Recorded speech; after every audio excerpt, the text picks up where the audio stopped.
Hello there, welcome to my channel.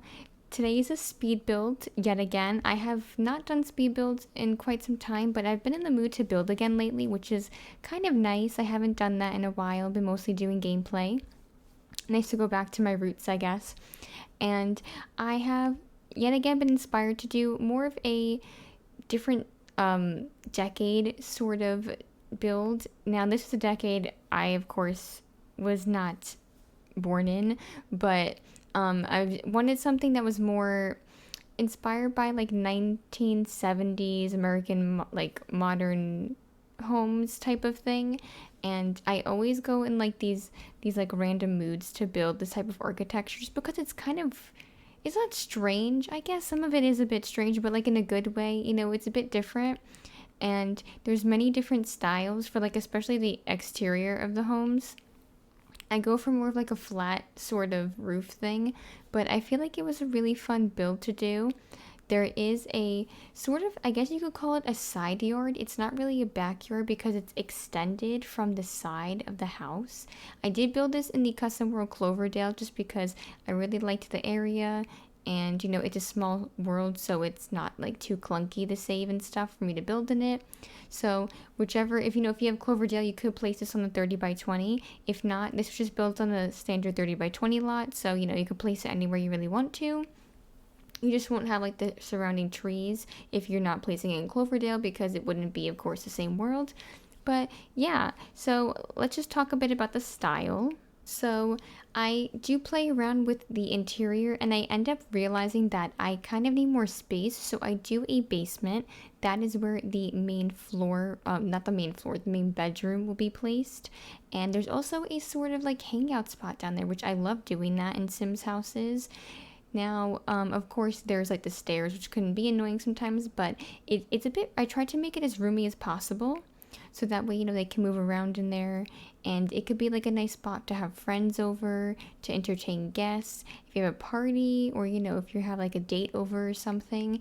I did make this big enough to have a family for 4 Sims. So there's one double bed, and then there's a bunk bed in one of the bedrooms on the first floor. So it is a 2-bedroom home. It is a 2 full bath, and I put one of the bathrooms on the first floor.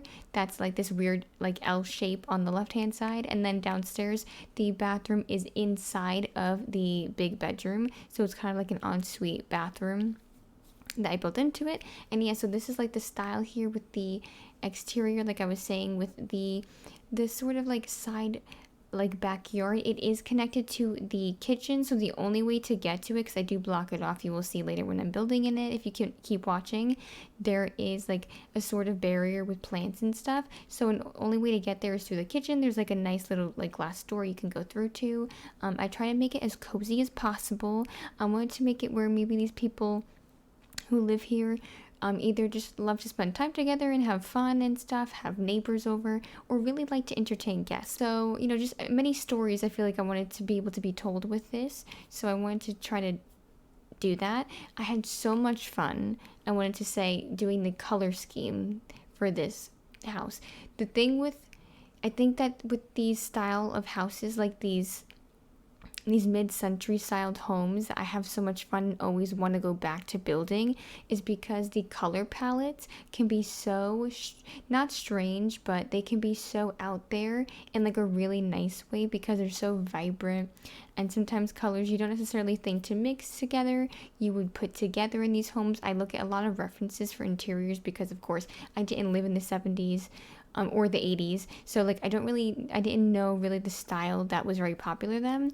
And there's just so many different color palettes, color schemes, aesthetics that like kind of it can kind of boil down to the same sort of aesthetic in some way usually in the photos, but they have a wide range of color palettes that they use, and it just, a lot of them can be really vibrant. Some can be subdued, but some of them are really, really vibrant, and I really love doing that with builds because it makes it more unique, sometimes challenging to try to get them to match better, and it just makes it more fun, and I like being able to do that. So I do that. I try to do different colors, but kind of stick to similar themes throughout the house.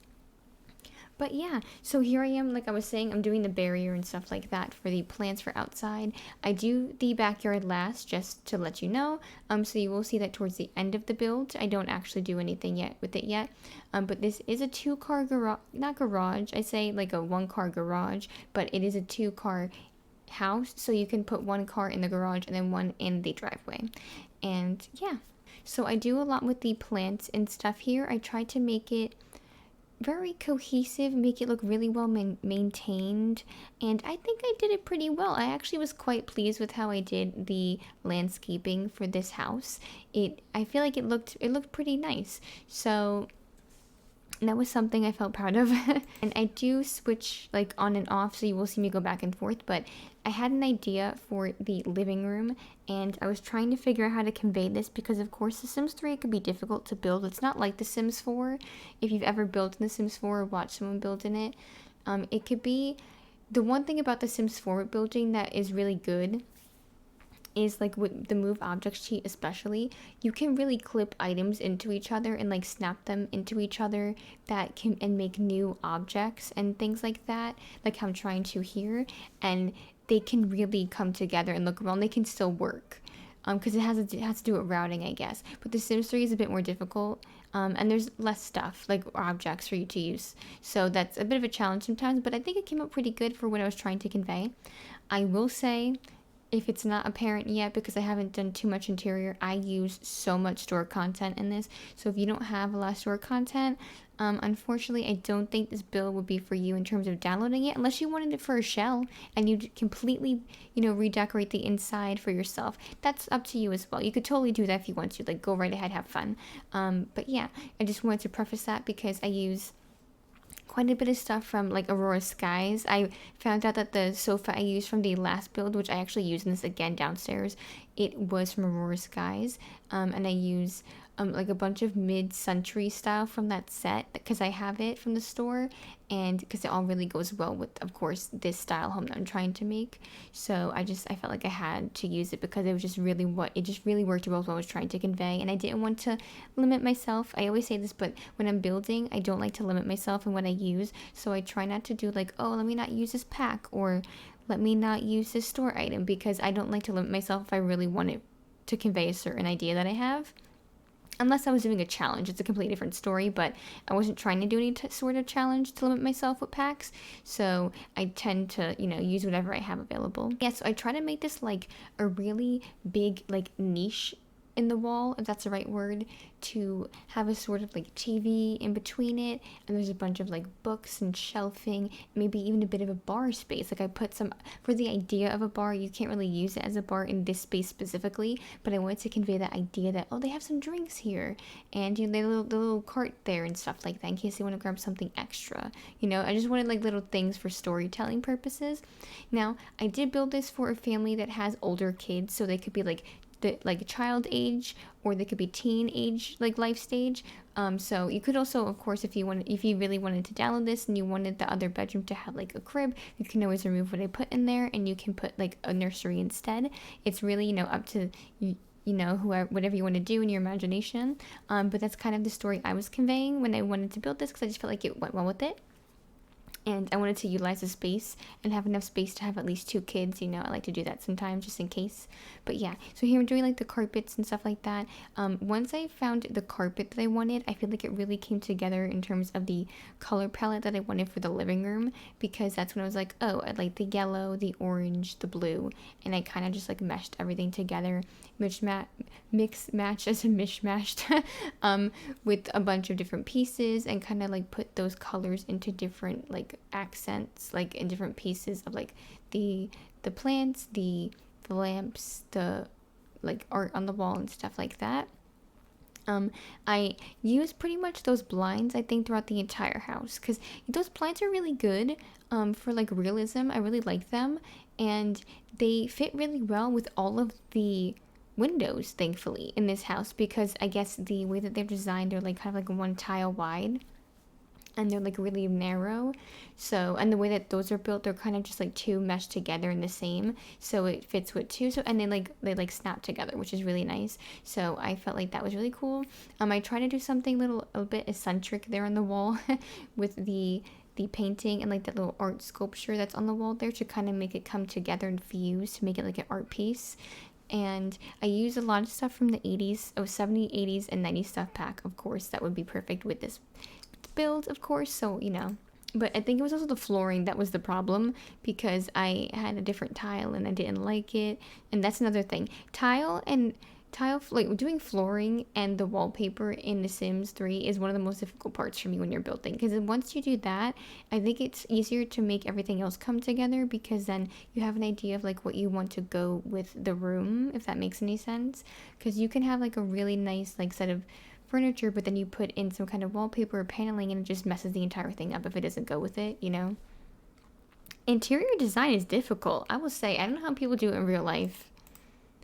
I mean, big props to people who do that for a living, because I mean, it must take so much like dedication, and you must have a really good like eye for color palettes and like mixing, matching things and stuff like that, because it could be hard sometimes. I'm like, does this actually go with this?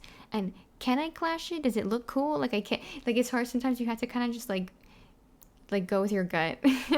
And yeah, I do cut out some bits because some of it is boring. You won't see me do any of the bathrooms. You may see one part where you see like the finished part of a bathroom, but they're just kind of boring to me, because it's just like, oh, you know, it's a bathroom. And, you know, there's only so much you can do with the bathroom, especially with how small that they can be. I don't like to do the big bathrooms that like EA tends to do in the builds that they used to make. I don't like those. Those are not the type of bathrooms I put in my houses. And yeah, so I'm doing the bedroom here. Like I said, I added a bit of red into this one, so there is orange, yellow. I pretty much do all of the colors that I do upstairs, but I add red to it. That's pretty much what I do. And I think I make red more of the focal point in this one, and a bit of orange. And I do like really tiny accents of blue in this. This flooring in the bedroom, I actually thought was perfect. I've never seen it before until today. It was in like the miscellaneous category, I think, and it's actually carpet texture, which was perfect. And I was like, I've literally never seen this before. I can't believe I've never used this, which is weird because it's just not in the carpet category. They categorize things weirdly in The Sims 3. They kind of sometimes put them in random spots, things up or some things like, oh, you're using the alarm clock still, you know, things like that. And this is the den sort of space that I have down here. It is sort of like a hangout spot, like I mentioned. So this I base off of an full-on basis on a photo that I saw. So I basically typed in like 1970s like styled den, and this color palette for like a couch popped up, and they had like one yellow pillow, they had one like sort of greenish lime, like yellow green sort of color pillow, and it was like a red couch, and I was like, oh, well, I want to really do something with that. That looks fun. So I tried that. But something about like the design on the bookcase looked like it was mid-century to me for some reason. So I was like, wait, this could kind of go with this. So I ended up using it, and I really like it. I think it came out really nice. This is me doing the bedroom. I do cut out quite a bit of it just because, one, this video was getting a bit long, and you know, you don't want it to be too long. There's only so much that's kind of fun to watch. But I also change a lot of my idea with like the bedding and stuff, and this desk you'll see I change it because I put something else in the corner and it's going to be hard. It'll probably block the walkway, and I want this to be, of course, routable. I did test most of the house. I don't know if I tested this room, but I tested like everything else to check and make sure that it was usable and it was good. Yeah, I think I'm going to leave this here though, because I don't have much more to say. I'll just say this was more of like a sporty kids room, so this could be for teenagers, it could be for kids, whoever, it could be for a kid and a teen. I want to thank you so much for watching. If you did enjoy this, please don't forget to give this video a thumbs up and subscribe if you haven't already. I would really appreciate it. And if you do want to download this, I will have a link provided in the description of my video. But yeah, I hope you enjoy this. Thank you again for watching, and take care. Bye.